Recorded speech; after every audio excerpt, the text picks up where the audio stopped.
எல்லாருக்கும் வணக்கங்க. உங்கள் எல்லாரையும் 666 மந்த்ரா யூடியூப் சேனல் வாயிலாக மறுபடியும் சந்திக்கிறதில் எனக்கு ரொம்ப ரொம்ப சந்தோஷம். தொடர்ந்து நம்மளுடைய சேனல் மூலமாக ஆன்மீகம் சார்ந்த பல அரிய பதிவுகளை பதிவேற்றம் செய்து கொண்டிருக்கிறோம். உங்களினுடைய மேலான ஆதரவும் நமக்கு தொடர்ந்து கிடைத்து கொண்டே வருது. சமீபத்திய பதிவுகள் அத்தனையும் வரக்கூடிய அக்னி நட்சத்திர காலங்களில் நாம் செய்யக்கூடிய வழிபாடுகள், அதே மாதிரி என்னென்னலாம் செய்யக்கூடாது அப்படிங்கிறத பற்றின ஒரு நீண்ட பதிவாக இருந்துகிட்டு இருக்குது. அதை தொடர்ந்து இந்த பதிவும் இந்த அக்னி நட்சத்திர காலத்தில் நீங்கள் அவசியம் செய்ய வேண்டிய ஒரு தேவதையின் வழிபாட்டு முறையை பற்றி நான் சொல்ல போகிறேன். ரொம்ப மிக முக்கியமான பதிவாக இது அமைகிறது. காரணம் என்னென்னா, கூப்பிட்ட குரலுக்கு ஓடோடி வரக்கூடிய தேவதையாகவும், கேட்ட வரங்களை கேட்டபடி அருளக்கூடிய தேவதையாகவும் இவள் இருக்கிறாள். அதே மாதிரி இந்த தாயை நாம் எளிமையாக வசியம் செய்வதற்கு உரிய காலமாக இந்த அக்னி நட்சத்திர காலமானது விளங்குகிறது. ஸோ அக்னி நட்சத்திர காலத்தில் இந்த தேவதையை வழிபாடு செய்ய மறந்துடாதீங்க. இந்த பதிவு கொஞ்சம் நீண்ட பதிவாக இருக்கலாம், ஸோ முழுமையாக பாருங்கள். ஃபஸ்ட்டு அக்னி நட்சத்திரம் அப்படிங்கிறது இந்த 2026 மே மாதம் 4ஆம் தேதி தொடங்கி மே மாதம் 28ஆம் தேதி அன்று நிறைவு பெறுகிறது. இந்த காலகட்டத்தில் பார்த்திங்கன்னா ஒரு அற்புதமான ஒரு தெய்வத்தினோட உபாசனை செஞ்சீங்க அப்படின்னு சொன்னால் அந்த தெய்வம் உங்களுக்கு வசியமாகும். அந்த தெய்வம் நீங்கள் கேட்டதை அருளும் அப்படிங்கிறதுல எந்த விதமான சந்தேகமுமே கிடையாது. சரிங்களா? அது எந்த தெய்வம் அப்படின்னா வாராகி தாய் தான். இந்த வாராகி தாயை பற்றி சொல்லணும்னா, ருத்ர உபாசனை செய்பவர்களுக்கு இந்த வாராகி தாயை பற்றி நல்லாவே தெரியும். ஏன்னா சில தெய்வங்களை சாந்த தெய்வங்களாகவும் சில தெய்வங்களை உக்ர தெய்வங்களாகவும் நாம் பிரித்து சொல்கிறோம். உதாரணத்துக்கு சொல்லணும்னா, நரசிம்மர், பைரவர், வாராகி, காளி, பிரத்யங்கரா தேவி, இவங்க எல்லாமே பார்த்திங்கன்னா உக்ர தேவதைகள் அப்படின்னு சொல்லுவாங்க. சாந்த தேவதைகளாக வரவங்க பார்த்திங்கன்னா பெருமாள் வருவார், லக்ஷ்மி, சரஸ்வதி, சாந்த ரூபிணியாக இருக்கிற அம்மன் வழிபாடுகள், இவங்க எல்லாமே பார்த்திங்கன்னா சாந்த ரூபமான தெய்வங்கள் அப்படின்னு சொல்கிறது. இந்த உக்ர தெய்வங்களை வழிபாடு செய்வதற்கு உபாசனை செய்பவர்களுக்கு ஒரு ஏற்புடைய காலமாக இந்த அக்னி நட்சத்திர காலமானது விளங்குகிறது. உக்ர தெய்வங்களில் தாயுள்ளம் கொண்ட தெய்வமாக, எல்லா தெய்வமுமே தாயுள்ளம் கொண்டவர்கள் தான், இருந்தாலும் ஒரு தாயுள்ளம் கொண்ட தெய்வமாகவும் கருணை பொழியும் அன்னையாகவும் இருக்கக்கூடியவள் யாருன்னா வாராகி. கூப்பிட்ட குரலுக்கு ஓடோடி வரக்கூடியவளும் தங்களுடைய பக்தர்களினுடைய துன்பத்தை கண்டு பொறுத்து கொள்ள முடியாதவளாகவும் வாராகி இருக்கிறாள். அதனால தான் ஒரு பழமொழியே இருக்குது, வாராகிக்காரனோடு வாதிடாதே அப்படின்னு சொல்லுவாங்க. வாராகியை உபாசனை செய்கிறவங்களா நீங்கள் இருந்தீங்கன்னா, உங்ககிட்ட யாராவது வம்பு வழக்கு வச்சுக்கிட்டாங்கன்னா அவங்கள வாராகி சும்மா விட மாட்டா, அழிச்சிடுவா அப்படின்னு சொல்லுவாங்க. அதனால தான் வாராகிக்காரனோடு வாதிடாதே, வாராகியை வழிபடுபவனோடு பகைமை கொள்ளாதே அப்படிங்கிற ஒரு பழமொழி அன்றைய தொட்டே இருந்துகிட்டு இருக்குது. இந்த வாராகி தாயை நீங்கள் தாராளமாக உபாசனை பண்ணலாம். வீடுகளில் ஃபோட்டோ வச்சு கும்பிடலாமா, சிலைகள் வச்சு கும்பிடலாமா அப்படின்னு சில பேர் கேட்கறது உண்டு. தாராளமாக வச்சு கும்பிடலாம், அதில் ஒன்றும் தவறே இல்லை. இந்த அக்னி நட்சத்திர காலம், அதாவது மே மாதம் 4ஆம் தேதி தொடங்கி மே 28ஆம் தேதி வரை இந்த இடைப்பட்ட காலம் முழுவதும் பார்த்திங்கன்னா, நான் இப்போ சொல்லக்கூடிய இந்த ஒரு வழிபாட்டை கொஞ்சம் செஞ்சிங்கன்னா இந்த தேவதை உங்களுக்கு விரும்பியதை கொடுப்பாள், நினைத்ததை அப்படியே நிறைவேற்றி கொடுப்பாளுங்கிறதுல எந்த விதமான டவுட்டுமே கிடையாது. இந்த வாராகி அப்படிங்கிறவங்க ஸ்ரீ ராஜராஜேஸ்வரி தாயினுடைய படைத்தளபதியாக விளங்கக்கூடியவங்க. இந்த வாராகி வழிபாடு ஏதோ இப்போ தான் வந்தது அப்படின்னு தயவு செஞ்சு நீங்கள் நினச்சிக்க வேண்டாம். ராஜராஜ சோழன் காலம் தொடங்கியே இந்த வாராகி வழிபாடு இருந்துகிட்ருக்கு. நாம் ஏதாவது ஒரு சுபகாரியங்களை தொடங்குகிறோம் அப்படின்னு சொன்னால் ஃபஸ்ட்டு என்ன பண்ணுவோம், விநாயகரை கும்பிட்டுட்டு அவருக்கான பூஜைகளை செஞ்சுட்டு தான் நம்ம அந்த காரியத்தை தொடங்குவோம். ஆனால் ராஜராஜ சோழன் காலத்தில் வாராகியை தான் கும்பிட்டுட்டு காரியங்களை தொடங்கினாங்க. அதற்கான கல்வெட்டுகள் குறிப்புகள்லாம் இன்னமும் இருந்துட்டு தான் இருக்குது.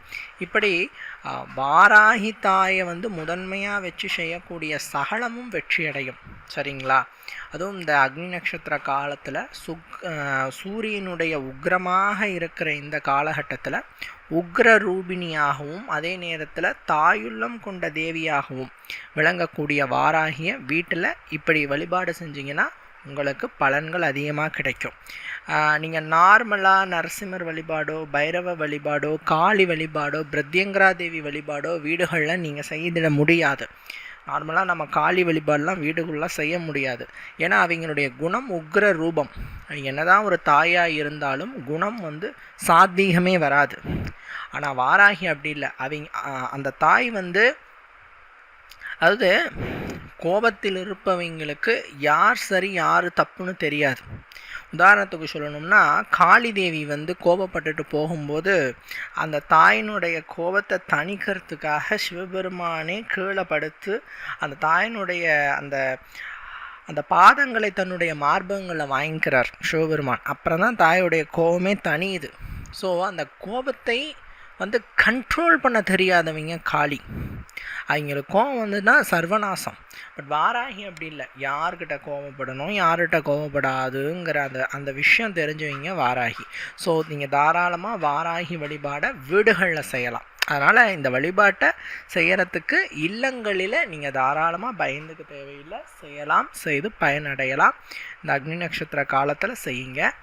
பொதுவாக அக்னி நட்சத்திர காலங்களில் இறைவனை குளிர்வித்தோம்னா இறைவன் நம்மளை குளிர்விப்பார் அப்படிங்கிற ஒரு ஐதீகம் இருக்குது. இறைவனை எப்படிங்க குளிர்விக்கிறது அப்படின்னா, மேக்சிமம் பாருங்கள், இந்த அக்னி நட்சத்திர காலங்களில் எல்லா சிவாலயங்களிலும் இறைவனினுடைய உக்கிரத்தை தணிப்பதற்காக அந்த லிங்கத்தினுடைய மேலே சிறிய துளைகள் இடப்பட்ட பாத்திரத்தை கட்டி தொங்கு விட்டுருப்பாங்க. அந்த பாத்திரங்கள்லேருந்து சொட்டு சொட்டாக தண்ணி அந்த சிவலிங்கத்து மேலே படும். இதுக்கு பேர் தாராபிஷேகம் அப்படின்ட்டு பேர். இது ஒன்று. ரெண்டாவது, மாரியம்மன் கோயில்களில் அபிஷேகங்கள் செய்வாங்க. இந்த அக்னி நட்சத்திர காலம் முடியும் வரை அபிஷேகங்கள் தொடர்ந்து நடைபெற்றுகிட்டே இருக்கும். இது எல்லாமே இறைவனை குளிர்விக்கிறதுக்காக. ஏன்னா இந்த அக்னி நட்சத்திரத்தினுடைய தாக்கம் மனிதர்களாகிய நமக்கு மட்டும் இல்லைங்க, இறைவனுக்கே உஷ்ணத்தை அதிகமாக ஏற்படுத்தி கொடுக்குதுங்கிறதுனால தெய்வத்தை குளிர்விக்கணும். வாராகிய குளிர்விக்க ஒரே வழிபாடு பானகம் வைக்கிறது. ஒவ்வொரு தெய்வத்துக்கும் ஒவ்வொரு நைவேத்தியம் பிரியம். விநாயகருக்கு கொழுக்கட்டை பிரியம் ஆச்சுங்களா. அதே மாதிரி நாம் அம்மனை வழிபாடு பண்ணுறோன்னா சக்கரை பொங்கல் பிரியம். இந்த மாதிரி இப்போ நீங்கள் நரசிம்மரை வழிபாடு பண்ணுறீங்க, பெருமாளை வழிபாடு பண்ணுறீங்கன்னா தயிர் சாதம் புளியோதரை பிரியம். இந்த மாதிரி ஒவ்வொரு தெய்வத்துக்கும் ஒவ்வொரு நைவேத்தியங்கள் இஷ்டமாக இருக்கும். அந்த நைவேத்தியங்களை வச்சு சுவாமியை வழிபாடு செய்யும்போது நமக்கு பலன்கள் கிடைக்கும். உடனடியாக அந்த தெய்வத்தினோட அருள் கிடைக்கும். அப்படி வாராகிக்கு இஷ்டமான நைவேத்தியம்னா பானகம் அப்படின்னு சொல்கிறது. பானகம் ரொம்ப எளிமையாக தயார் பண்ணிடலாம்.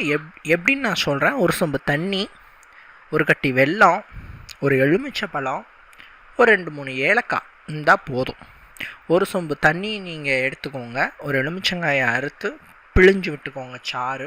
நீங்கள் விதைகளை நீக்கிடலாம். அதில் வெல்லம், ஒரு கட்டி வெல்லத்தை கரைச்சிக்கோங்க இனிப்புக்கு ஏற்ப. அதுக்குன்னு டேஸ்ட்லாம் பண்ணி பார்க்கக்கூடாது. உங்களுக்கு தோராயமாக தெரியும் இல்லையா, ஒரு சொம்புக்கு இவ்வளோ வெல்லம் போட்டால் நல்லாயிருக்கும் அப்படிங்கிற அளவுக்கு நீங்கள் வெல்லத்தை போட்டு கரைச்சிட்டு அந்த ஏலக்காய் இடிச்சிட்டு அந்த தண்ணியில் போட்டு மிக்ஸ் பண்ணிவிட்டு, இந்த பானகம் அப்படின்ட்டு பேர். இதை நீங்கள் ஒரு நீங்கள் கிண்ணத்துலையோ பாத்திரத்துலையோ ஊற்றிட்டு இதை சுவாமிக்கு முன்னாடி வச்சுட்டு தினமும் காலையில் அந்த அக்னி நட்சத்திர காலம் தொடங்குது, இன்றைக்கி ஆரம்பிக்குது அப்படின்னா இன்றைக்கி காலையில் எழுந்துச்சு குளிச்சு முடிச்சுட்டு வாராகியோட ஃபோட்டோவுக்கு முன்னாடி இந்த பானகத்தை ஒரு கிண்ணத்தில் ஊற்றி வச்சுட்டு தேவியை ஸ்ருதையோட வழிபாடு செய்யுங்க. அம்மா தாயே, எனக்கு உன்னோட அருள் கிடைக்கணும், இந்த அக்னி நட்சத்திர உக்ர காலத்தில் உன்னை நான் குளிர்விக்கிறேன். ஸோ என்னையும் நீ குளிர்வி, என் குடும்பத்தை குளிர்வி, எங்களோட வம்சத்தை குளிர்வி, எனக்கு எல்லா நலன்களையும் குடம்மா அப்படின்னு அந்த தேவியை மனமுருகி பிரார்த்திங்க. வாராகி கிட்ட நீங்கள் ஒரு பிள்ளை எப்படி அடம் பிடிச்சி தாய்கிட்ட பொருளை கேட்டு வாங்குமோ அந்த மாதிரி நீங்கள் அந்த தாய்கிட்ட நீங்கள் அடம் பிடிச்சி வாங்கலாம். அந்த தாய் அம்மா, அவங்க உங்களுக்கு வேண்டியதை கொடுப்பாங்க. ஏன்னா அவங்களுக்கு தேவையானதை நீங்கள் கொடுக்குறீங்கும் போது அந்த தாய் உங்களை எவ்வளோ பாசமாக பிரியமாக அரவணைச்சு உங்களுக்கு தேவையானதை கொடுப்பா. ஸோ நீங்கள் எந்த அளவுக்கு உளமாற வேண்டுறீங்க, தாயிடம் அடம் பிடிச்சி வேண்டுறீங்க அப்படிங்கிறத பொறுத்து தான் அது இருக்குது. அப்படி நீங்கள் வேண்டிக்கணும். தேவியோட மந்திரம் இருக்குது, நான் சொல்கிறேன். ஓம் மகாவாராகியே நமோ நமக, ஓம் மகாவாராகியே நமோ நமக, ஓம் மகாவாராகியே நமோ நமக. இந்த மந்திரத்தை சொல்லலாம். அது வாராகியினுடைய நிறைய மந்திரங்கள் இருக்குது. நீங்கள் நார்மலாக கூகுளில் போட்டு பார்த்தீங்கன்னாவே நிறைய மந்திரங்கள் இருக்குது. அதில் உங்களுக்கு பிடிச்ச மந்திரத்தை சொல்லலாம். ஓம் வாராகி தாயே போற்றி, ஓம் வாராகி தாயே போற்றி. இந்த மாதிரியான எல்லாமே உங்களுக்கு மந்திரம் அப்படின்ட்டு பொதுவான மந்திரங்கள் தெரிஞ்சால் அதை சொல்லலாம். இல்லை இந்த மாதிரியான மந்திரங்கள், மூல மந்திரங்கள், காயத்ரி மந்திரங்கள், வாராகி காயத்ரி மந்திரம் நீங்கள் நெட்டில் போட்டிங்கன்னா நிறைய கிடைக்கும். அந்த மந்திரத்தை ஏதாவது ஒரு மந்திரத்தை சூஸ் பண்ணி நீங்கள் அந்த மந்திரத்தை ஒரு 11 முறை சொல்லிவிட்டு தேவியை பிரார்த்தனை செய்யுங்க. தீப வழிபாடு தாய்க்கு ரொம்ப இஷ்டம். எப்படி அன்னைக்கு நைவேத்தியம், அதாவது அந்த பானகத்தை வச்சு கும்பிட்றத அன்னையோட அருள் நமக்கு கிடைக்க செய்யுமோ, அதே மாதிரி தேவியை மேலும் சந்தோஷப்படுத்துறதுக்கு தீப வழிபாடு ரொம்ப முக்கியம். எந்த கோயில் போனாலும் நம்ம தீபம் ஏற்றி வச்சு வழிபாடு செய்யணுங்க. ஏன்னா இறைவன் ஜோதி வடிவானவன். ஏன் பஞ்சபூதங்களில் நெருப்புங்கிற பூதத்தை இறைவனோடு ஒரு ஒற்றுமைப்படுத்தி சொன்னாங்க அப்படின்னு கேட்டால், 5 பஞ்சபூதங்களில் நெருப்பு அப்படிங்கிற பஞ்சபூதத்தை தான் யாராலும் அசுத்தம் பண்ண முடியாது. நீரினை அசுத்தப்படுத்தலாம், நிலத்தை அசுத்தப்படுத்தலாம், காற்றை அசுத்தப்படுத்தலாம், வான்வெளி மண்டலத்தை அசுத்தப்படுத்தலாம். ஆனால் நெருப்பு அசுத்தப்படுத்த முடியாது. நெருப்பு என்பது மிக மிக பவித்திரமானது, தானும் சுத்தமானது. தன்னுள் சேரும் விஷயங்கள் எவ்வளவு அசுத்தமாக இருந்தாலும் அதை சுத்தப்படுத்தும். அதனால் இறைவனை ஜோதி வடிவானவன், பஞ்சபூதங்களிலே நெருப்பை இறைவனுக்கான ஒரு பூதமாக வைத்து, ஒரு அடையாளமாக வைத்து வழிபாடு செஞ்சாங்க. ஸோ வாராகிக்கு நல்லெண்ணெயை கொண்டு தீபம் ஏற்றுவது ரொம்ப விசேஷம். 5 அகல் விளக்குகளில் நல்லெண்ணெயை ஊற்றிட்டு பஞ்சு திரி போட்டுட்டு தீபம் ஏற்றி வைத்து தேவியை வழிபாடு செய்யலாம். இந்த தீப வழிபாட்டை நீங்கள் வீடுகள்லேயே செய்யலாம். ஒரு தட்டில் இந்த 5 விளக்குகளை வச்சுட்டு தீபம் ஏற்றி நீங்கள் இந்த வழிபாட்டை செய்யலாம். ஏன்னா வெறும் தரையிலே தீபம் போடக்கூடாது. கோயில்களில் நாங்கள் பண்ணுறேங்க, அருகில் வாராகி கோயில் இருக்குது. ஏன்னா இப்போ சமீபத்திய நாட்களில் நிறைய இடங்களில் இந்த வாராகிக்கான ஆலயங்களை பார்க்க முடியுது. நான் சின்ன பையனாக இருக்கிறச்ச வாராகி கோயில் போகணும்னா 40 கிலோமீட்டர் தள்ளி தான் போகணும். வாராகினாவே பல பேருக்கு என்னன்னு கேட்குற அளவில் தான் இருந்தாங்க. இன்றைக்கி வாராகியினுடைய சிறப்புகள், மகிமைகள், தாயின் அருள் ஆகியவற்றை தெரிந்து கொண்டு நிறைய இடங்களில் வாராகிக்குன்னு தனி சன்னதி வைக்கிறாங்க. வாராகிக்குன்னு தனிப்பட்ட முறையில் அவளையே மூலவராக வைத்து கோயில்கள்லாம் வச்சுருக்காங்க. ஸோ அந்த கோயிலுக்கு போயிட்டு கூட நீங்கள் அந்த 5 தீபங்களை வச்சு வழிபாடு செய்யலாம். காலையில் செய்யலாம், இல்லை மாலை ஒரு 6 மணிக்கு மேலே நீங்கள் இந்த தீபத்தை ஏற்றி வச்சு வழிபாடு செய்யலாம். அக்னி நட்சத்திரம் காலம் முழுவதும் இந்த தீபத்தை ஏற்றி வைத்து வழிபாடு செய்யுங்க. மே மாதம் 4ஆம் தேதி தொடங்கி மே 28 வரைக்கும் அக்னி நட்சத்திர காலம் அப்படின்னு சொல்கிறோம். ஸோ இந்த அக்னி நட்சத்திர காலம் முழுவதும் பார்த்தீங்கன்னா நீங்கள் இந்த ஒரு வழிபாட்டை செய்கிறச்சே உங்களுக்கு அற்புதமான நலன்கள் யாவும் கிடைக்குங்கிறதுல எந்த விதமான ஒரு சந்தேகமுமே இல்லை. அதே மாதிரி வாராகிக்கு பானகம் தீப வழிபாடு எந்த அளவுக்கு இஷ்டமானதோ பிடித்தமானதோ அதே மாதிரி நான் இன்னொரு ஒரு பலகாரத்தை நான் சொல்கிறேன். இந்த பலகாரம் வந்து தேவிக்கு ரொம்ப விசேஷம். ஏதாவது ஒரு நாள், அது வெள்ளிக்கிழமை அல்லது பஞ்சமி திதி, இந்த அக்னி நட்சத்திர காலத்திலேயே பஞ்சமி திதி வருது இல்லையா, அப்போ இதை கொஞ்சம் சிறப்பாக செய்யுங்க. இன்னும் விசேஷம், மேல் தோல் எடுக்காத உளுந்து, அதாவது கருப்பு தோல் இருக்கு இல்லையா, உளுந்துக்கு மேலே கருப்பு தோல் இருக்கும், அதை எடுக்காத உளுந்து நீங்கள் ஊற வச்சு அதில் நீங்கள் வடை செஞ்சு அந்த வடையை தேவிக்கு வந்து வச்சு கும்பிடணும். இப்படி கும்பிட்டிங்கன்னா அன்னை வந்து ரொம்ப மகிழ்வடைவாள். தேவியினோட அருள் நமக்கு பரிபூரணமாக கிடைக்கும். சரிங்களா? ஸோ இந்த அக்னி நட்சத்திர காலகட்டத்தில் எப்படி சூரியன் உக்ரமாக இருக்கிறாரோ அதே மாதிரி அந்த உக்ரத்தினை தாங்கி இருக்கிற தெய்வத்தினுடைய வழிபாட்டில் மிக முக்கியமான வழிபாடான வாராகி வழிபாட்டை செய்து அந்த உக்ர தெய்வத்தை நாம் வசீகரம் செய்தால் நாம் நினைத்தது அத்தனையும் நிறைவேறும். தேவி நீங்கள் கேட்ட அத்தனையும் அருள்வாள், கொடுப்பாள் என்பதில் டவுட் வேண்டாம், சந்தேகமே வேண்டாம். நீங்கள் கண்ணை மூடிட்டு இந்த பரிகாரத்தை செய்யுங்க, பலன்கள் நிச்சயம் உண்டு. சரிங்களா? இந்த வீடியோவை இவ்வளவு நேரம் பொறுமையாக பார்த்தமைக்கு ரொம்ப நன்றிங்க. தொடர்ச்சியான வீடியோக்கள் வந்துகிட்டே இருக்குது. உங்களோட ஆதரவை கொடுத்துட்டே இருங்க. நன்றி, வணக்கம்.